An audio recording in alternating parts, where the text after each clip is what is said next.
अमावस्या के दिन आपको लगता है ना कुछ तकलीफें लग रही है तो एक पीपल का पत्ता ले लो, उसके ऊपर एक कपूर का टुकड़ा ले लो, सारे घर में घुमाकर उसको दरवाजे के बीच मध्य में जलाकर रख दीजिए। थोड़ी सी देर जला दीजिए, 20 से 25 मिनट के अंदर।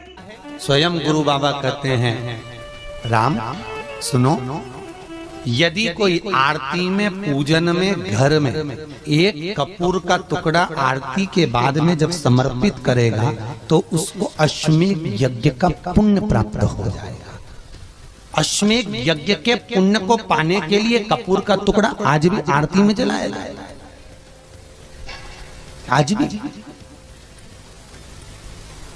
एक कपूर का टुकड़ा सुख का, इसीलिए हमारे यहाँ शास्त्र कहता है महाराज, जब आपको घर में अगर ऐसा लगने लगे कि 15 दिन से बहुत बेचैनी है, बहुत दुख तकलीफ लग रही है, कोई ना कोई बीमार पड़ रहा है, कुछ ना कुछ तकलीफें लग रही है, तो एक पीपल का पत्ता ले लो, उसके ऊपर एक कपूर का टुकड़ा ले लो, सारे घर में घुमाकर उसको दरवाजे के बीच मध्य में जलाकर रख दीजिए। थोड़ी सी देर जला दीजिए, 20 से 25 मिनट के अंदर मकान में एनर्जी वापस आ जाएगी, उस भवन में एनर्जी वापस प्राप्त हो जाएगी। अमावस्या के दिन आपको लगता है कि हमारे पूर्वजों का उद्धार नहीं हुआ, हमारे पूर्वजों का कल्याण नहीं हुआ, कहीं अधोगति में कोई चला गया है, उसका बस एक बार, रोज नहीं जरूरत है, प्रतिदिन जरूरत ही नहीं,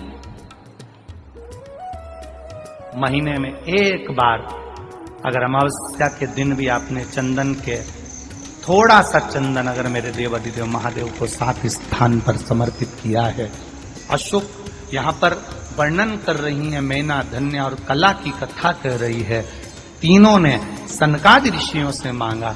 चंदन भगवान को अति प्रिय होता है और चंदन ही एक ऐसा होता है जो पितरों को भी प्रिय होता है, जिसका स्पर्श मात्र लगने से पूर्वजों का कल्याण हो जाता है। वो चंदन 7 स्थान शिवलिंग के बताए हैं, जहां पर भूल से भी अगर कोई चंदन की उंगलियां लगा देता है, 7 स्थान ऐसे हैं जहां चंदन की मात्र उंगलियां लगा देने से ही शिव पितृलोक के पितरों को मुक्ति प्रदान करके वैकुंठ लोक का निवास दे देते।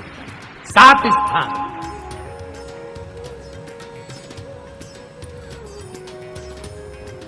और वो 7 स्थान जो चंदन के बताए गए हैं, पहला भगवान देवाधिदेव महादेव के शिवलिंग पर चंदन का लेपन। समझ लेना जरा बहुत अच्छे से। आपको लगता है स्वप्न में कोई मुर्दे दिख रहे हैं, या कोई जल रहा है, या कोई मर रहा है, या कोई चला गया है, ऐसा भय लगता है। बच्चों को मानी भेजूंगी ऐसा हो जाएगा, पति को मानी भेजूंगी ऐसा हो जाएगा, कोई हमारे कोई गलत तो नहीं कर रहा है, आपको लगता है। 7 स्थान चंदन के बताएं महाराज। पहला शिवलिंग, दूसरा जहां